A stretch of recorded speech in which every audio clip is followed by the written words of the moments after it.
오늘은 6시 27분이었습니다. 창공은 개운할 만큼 투명해져 어제가 죽은.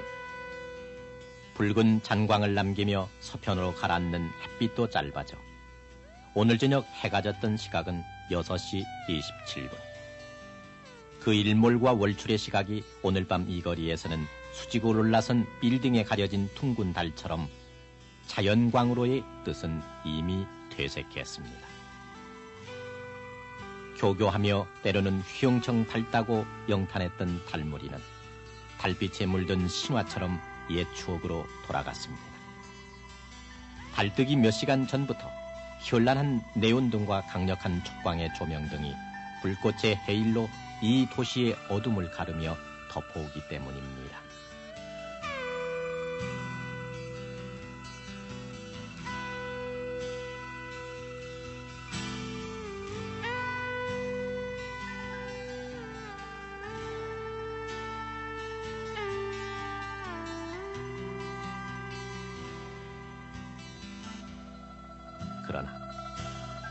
그러나 불과 30년 전 이 땅에서의 캄캄한 밤은 바로 가난이었습니다. 30촉짜리 백열등이 한밤에 호련히 나타난 태양처럼 신기해서 아이들은 열심히 해진 바람벽에다가 손을 놀렸습니다. 그렇게 밤은 가난이었습니다. 춥고 황량하고 또 무서운 궁핍이었습니다. 불빛 아래 드러난 것은 가난한 몰골뿐이었습니다. 불이 없어서 그 고생은 이루 말할 수 없는 거죠. 바람 부르면 금방 꺼지니까 또 그렇고 그 불 하나 누가 아주 불당근이 하나 있다시피 한 거예요. 요렇게 손으로 요렇게 가리고 뭐 치 같은 거라도 이렇게 가리고 참 굉장히 이게 불편했죠. 그런데 이게 지금 전기가 들어와서 참 아주 그 불에 대해서는 호강이고 일에도 굉장히 능률이 나죠. 전기 들어오고도 이제 그 급급할 적에만 그 전기불을 이렇게 틀어서 잠깐 켜고 또 끄고 아주 그렇게 중요하게 그 불을 이렇게 아꼈죠. 저희 집 같은 경우는 사랑해서 한 10시쯤 되면 그만 자거라 그렇게 하고 내일 일어나서 전기불 달란다. 내일 일어나서 뭐 일을 좀 더 해라. 전기 단다 일찍 자라.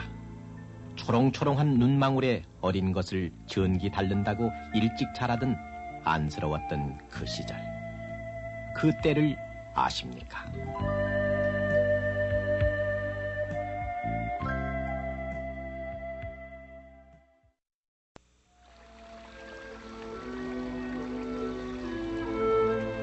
(30년) (40년) 전 그제나 이제나 뛰놀기 좋아하는 동심은 변함이 없어서 무명저고리, 무명치마 또는 삼배중이를 걸친 그 또래들은 햇빛 날 때가 노는 동안이었습니다.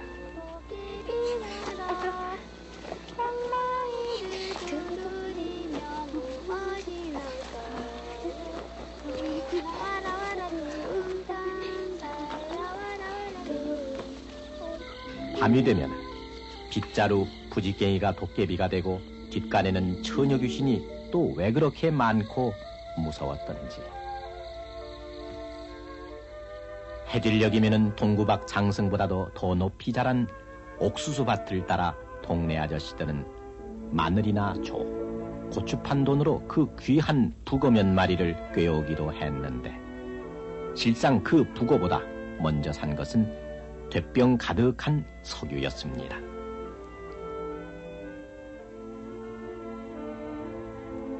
심지가 따로 있을 리 없었습니다.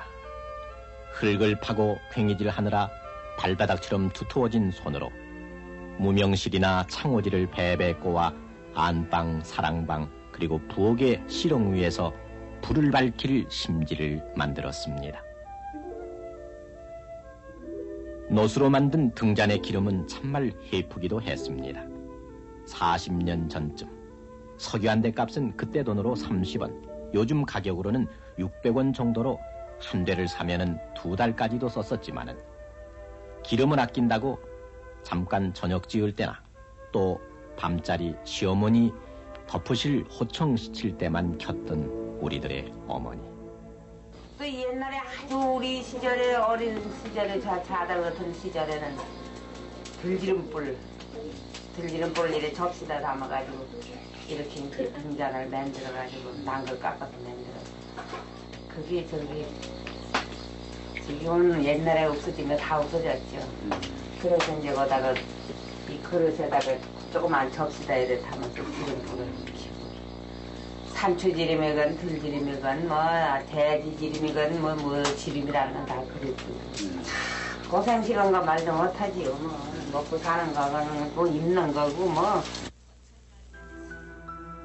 때로 찢어진 창호지 사이로 바람이 불면은 등잔불은 쉽게 꺼지기 일쑤였고 성냥마저 풍조치 못했던 그 시절에는 그처럼 큰 낭패가 없던 안타까운 기억도 남아 있습니다. 밥을 가져왔는데 밥을 도저히 먹을 수 없어요. 이제 아버지하고 이제 우리 이렇게 나하고 점상 차려왔는데 밥을 먹으려니 어두워서 밥이 이제 캄캄하니까 그때 생각이 제일로 기억이 안 남는 것 같아요. 어두워서 밥을 못 먹을 정도니까. 그게 뭐 물론 나무 입에 퍼내지는 않겠지만은 반찬은 전혀 먹어보질 못했죠. 밥만 딱 짜고 먹었죠.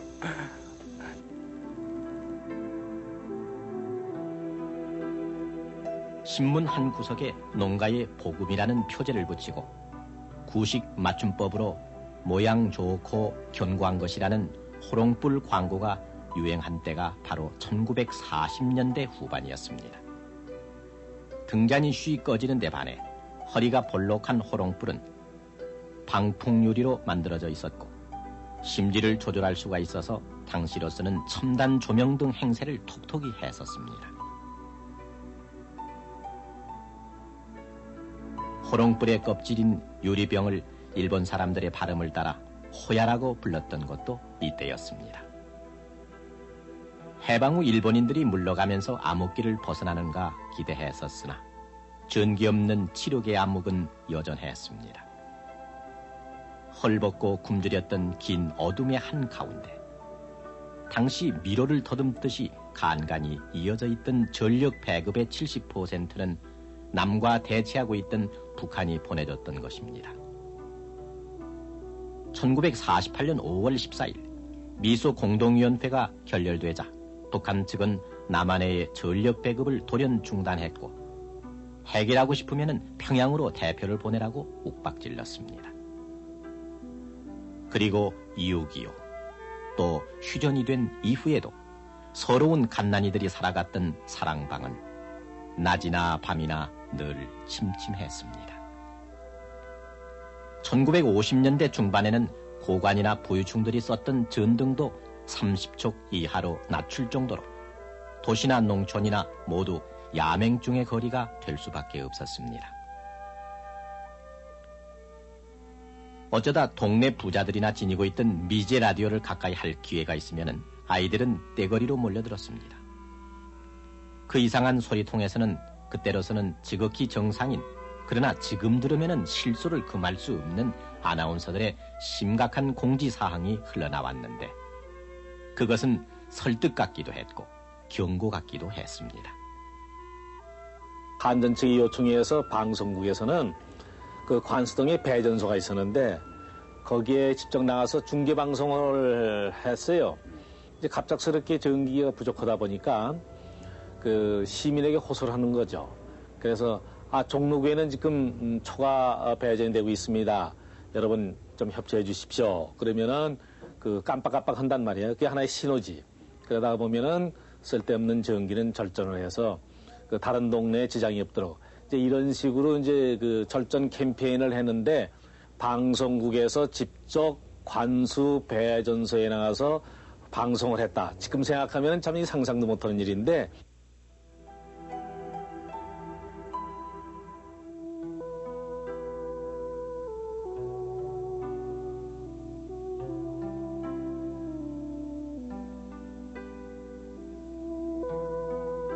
뽀얀 먼지를 뒤집어 쓴 채 마치 열병식 하듯 늘어선 옥수수밭 자리에 콜탈로 분칠을 한 전봇대가 들어선 것은 꼭 30년 전.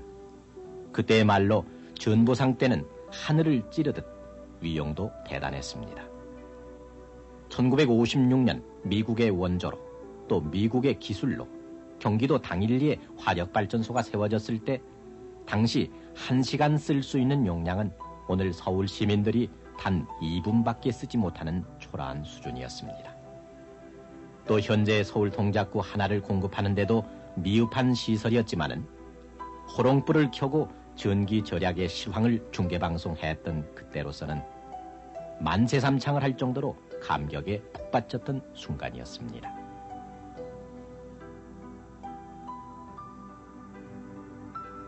역시 전등은 보기에도 좋았고 비춘이 더욱 좋았습니다. 전기 사업은 국책 사업으로 지방으로 확장됐는데 미국 기술자들이 운전하는 생전 처음 보는 대형 트레일러가 지방에 나타나면은 의뢰의 동생 하나씩을 등에 업은 소녀들, 그리고 기계충으로 얼룩얼룩한 박박머리의 소년들, 6.25 전쟁으로 부상한 상이용사들까지 뛰쳐나왔었습니다.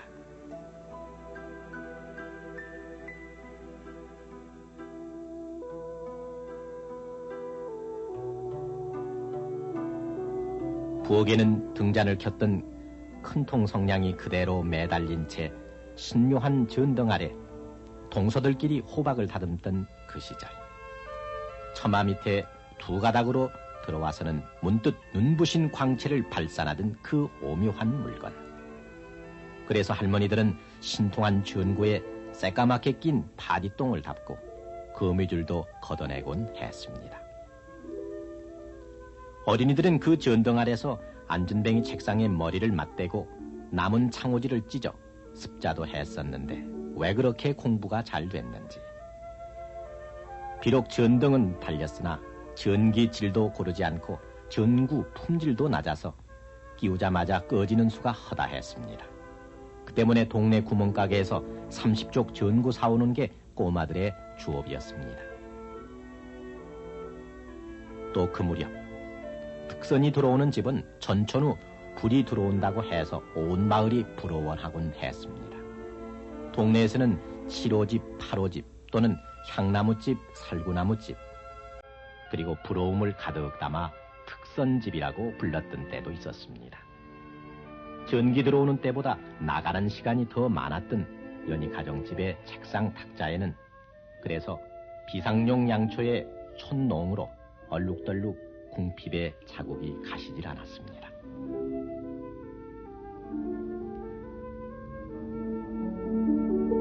그 양초는 버릴 것이 없었습니다. 학교 마룻바닥에 쭈그리고 앉아 토막초로 문질러대며 반들반들 윤을 내기도 했고, 더러는 초동강이를 겨드랑이나 사타구니에 넣어 초반죽을 만들어 자동차나 비행기를 만들기도 했습니다. 그때 중산층의 한 표본으로 미국인이 촬영한 이 광경, 넥타이를 맨 30대 이 신사의 가옥은 당연히 판잣집이었습니다.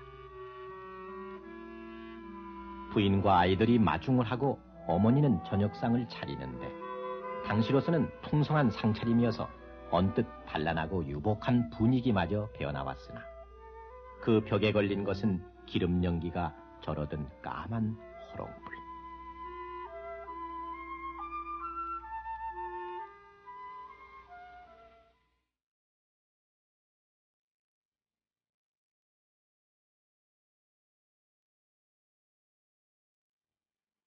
그렇게 세월이 흘렀습니다. 초가지붕에 얹혀있던 둥그런 박은 자취가 없고 그 자리엔 환각처럼 용마로 날렵한 기와집이 들어섰습니다.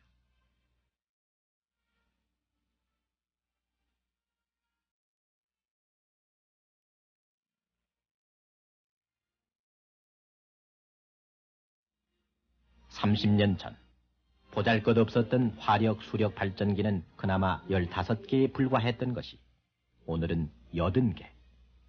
또 그때 외국 기술자들의 전적으로 의존을 했던 설계, 시공, 감독은 이제 모두 우리 손으로 넘어와 도시에서 농촌, 오지에서 낙도까지 구석구석 불밝히고 있습니다. 대명천지에서 한번 살아보고자 온 마을 남정네가 다 동원이 돼 전신주를 나르고 아낙네들은 국밥을 말아주며 격려했던 30년 전. 그래서 경축일처럼 법석을 쳤던 발전소의 준공일. 대표적이었던 삼척 마산 화력발전소는 그러나 오늘 원자력 발전소의 등장으로 고철이 돼버리고 말았으며 철거 대상의 명부에 올라가는 처지가 돼버렸습니다. 전기가 남아돌아 걱정이라는 요즘 공장의 가정의 상점의 거리의 전기는 넘쳐 범람하고 있습니다. 해방 당시 19만 킬로와트를 생산했던 최대 전력은 작년 1700만 킬로와트로 무려 90배나 늘어났습니다. 전국적으로 전기화 사업이 추진됐던 1964년 전기가 들어왔던 집은 106만 가구, 5집에 4집이 촛불이나 호롱불 신세를 졌다는 얘기였습니다. 오늘 전선의 끝은 전국 700만 가구 모든 가정을 다 돌아 전등, 텔레비전, 냉장고, 세탁기를 돌리며 긴 밤을 밝히고 있는데 다시 20년 전과 비교하면 전기 쓰는 가정은 9배가 늘어났다는 놀라운 계산이 나옵니다. 이제는 더 나아가서 인천시 정도를 3개나 공급할 수 있는 용량의 원자력 발전소가 5호, 6호, 7호기까지 가동되는 80년대로 변환됐습니다. 호롱불에서 원자력까지의 한 세기를 우리는 초스피드로 질주해 왔습니다.